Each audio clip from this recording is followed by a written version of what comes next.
What's up, guys?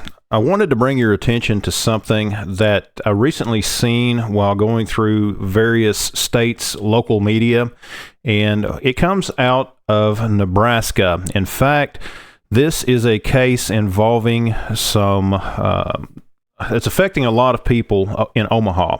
And the reason it is because even though Nebraska recently went to a constitutional carry state, they've still got some laws on their books that are making it a bit of a challenge. Now, I wanted to look at an article from out there to give you a little bit more info of what I'm talking about. This comes from KETV 7, and of course, out in Omaha is the ABC affiliate, so obviously it's not a right-wing media source for those of you guys out there. Let's see. You can see the headline here. Omaha police making arrests for failure to disclose after constitutional carry law goes into effect. Now, let's just go down and read a bit through this article. Omaha police said in the 6 weeks since Nebraska's constitutional carry law took effect, they've arrested several people for failing to tell police they have a gun on them when they're contacted. Basically, some states have laws where if you come into contact with the police, if they stop you in a traffic stop or for any reason, if you fail to tell them that you are armed, even though if you're legally carrying, that is an offense that you can be charged with. Okay, now let's just continue to read. You may remember that Omaha's police testified against the bill. That right there indicates a little bit of bias on behalf of the police, saying its implications for a bigger city could lead to issues. A misdemeanor charge laid out in the bill is still offering police some ability to deal with concealed guns locally.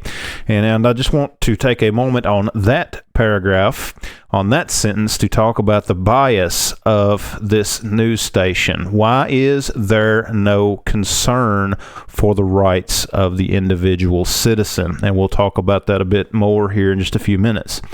A new constitutional carry law on the books in Nebraska is a learning curve for both the public and police. The reality is, in this situation, what we see is that the burden, unfortunately, is put on the public instead of the burden being put on the police. And that is something that is inexcusable, in my opinion. Okay? Now, I want to take a few minutes to talk about this because I believe that it is important that we look at some of the implications of this and talk about how we still see a lot of, I guess you could say, details within some places. Even though Nebraska has gone to constitutional carry, once you get into some places like in Omaha with what's going on there, these individual departments, these individual local governments are still making things hard for people. Now, it is easy to say that people need to know their laws, and I completely agree.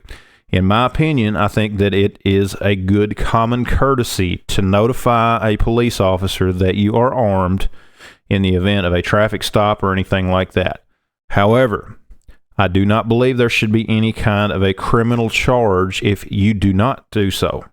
And the reason for that is you cannot reconcile these kind of laws with the Fourth Amendment right to privacy. Okay, if you are not suspected of a crime, they have no reason to believe that you've done anything, then you should not have to face any kind of consequences if you simply choose to not notify them.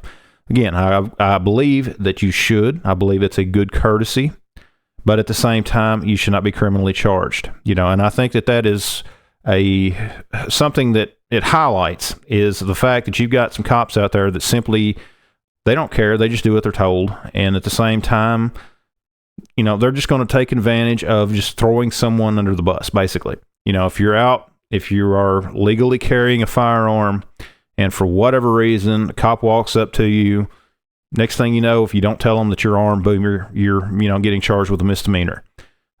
We see cases like that in New Jersey. I know that there was a case, several cases, but one in particular, where this lady got on the bridge, coming through. It's kind of in the tri-state area, it's kind of a weird way that you could end up getting yourself in a lot of trouble. And this lady just happened to go through New Jersey, got pulled over, literally crossed the bridge, and next thing you know, she's a felon because cops stopped her, and she was legally carrying in most states. She had a permit, she had a license to carry concealed, which we can get into that, Second Amendment.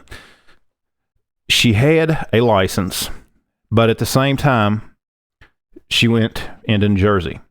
Instead of a cop simply telling her, turn around, right there's the bridge, get back across the bridge, get out of here, he decided to basically destroy the woman's life. And that has happened in several cases out of New Jersey, as well as some of these cities like that.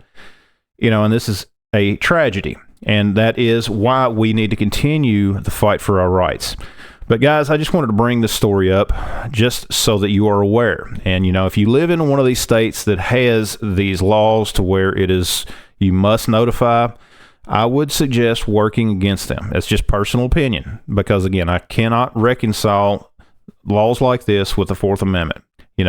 Yes, it's good common courtesy, but at the same time, you should not be facing criminal charges if you choose not to. Just my opinion. But guys, I'd love to hear your thoughts down in the comments below. Let me know. Check out all of the links down in the description. Check out all the videos on my channel. Be sure to subscribe, hit the notification bell, and we'll see you next time.